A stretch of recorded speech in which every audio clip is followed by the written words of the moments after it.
Nagsimula po akong mag-aral sa paaralang ito noong ako ay mag-nursery. Medyo mahihayin po ako ng mga panahon yun.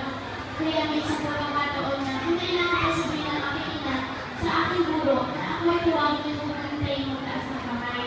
Dahil mahihayin ko nga po ako noon. Ngunit sa kabila ng ako pagiging mahihayin, ako pa rin po ang nauna sa aking klase. Marami po akong nais pasalamatan, tulad ng aming mga naging guro sa loob ng 8 taon. Hindi ko makatawaran ang kanilang nagawang pagsakripisyo upang ibahagi sa akin ang kanilang kaalaman. Para sa amin, sila ay ang mga tunay at buhay na bayani. Lubos rin po ako nagpapasalamat sa Panginoon dahil sa talino at talentong binigay niya sa akin. Nagpapasalamat din ako sa Kanya dahil hinihiyaan niya ako ng pinakamagandang regalo na aking natatanggap, ang aking mga magulang.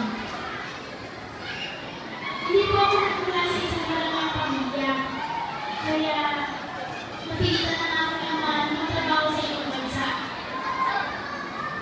Lagi niya sinasabi sa aking mga kapatid na napakahirap magtrabaho kung buhay ng malayo sa pamilya.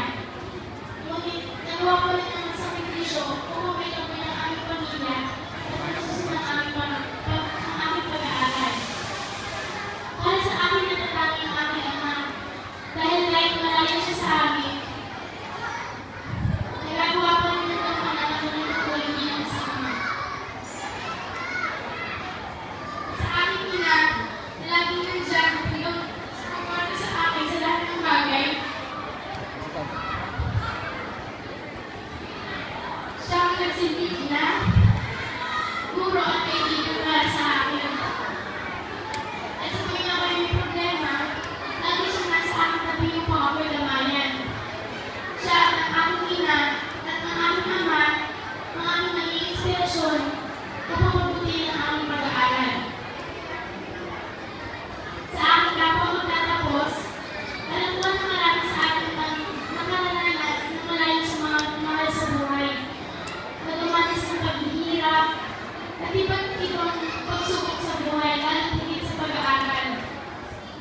Ngunit nito tayo, nakangiti, taas ng mga noo, sapagkat sa gabing ito ay aanginin natin ang bunga ng ating mga pinagulapan. Ako, ikaw, tayo, ay mga Pilipino. Hindi natitingnan ng anumang bagyo. Tumatayo, bumabangon, lumalabat sa anumang araw. Hindi